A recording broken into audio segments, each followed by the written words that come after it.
Good food choices and regular physical activities are capable of keeping the good cholesterol, HDL, and bad cholesterol, LDL, rates under control. Having these numbers in harmony means less risk of heart attack, cerebral hemorrhage, and other diseases like Alzheimer's.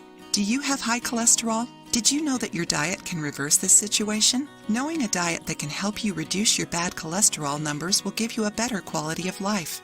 The diet to lower bad cholesterol is rich in fruits, vegetables, and whole meal foods, poor in saturated and trans fats, and also avoids sugar to better the blood circulation. But in addition to these measures that your doctor will explain, there's a juice capable of helping you reverse this scenario and making you healthier. Do you know what juice we are talking about? It's carrot juice.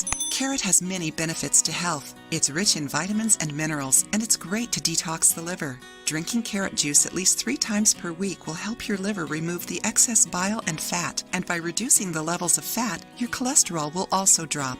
Write down the ingredients. 4 carrots, 1 cup of lemon juice. Making it is very simple. Just mix all ingredients in a blender and strain. If you want it a little bit sweeter, use stevia, a natural sweetener. If you drink more than 5 cups per week, you will notice your skin getting a little bit orange. But don't worry, it's a signal that your body is detoxifying. Besides this incredible juice, to really lower your cholesterol levels, it's important to drink around 2 liters of water per day and exercise at least 3 times a week. If you like the video, give it a thumbs up and share it with your friends. For more recipes and tips, subscribe to the channel.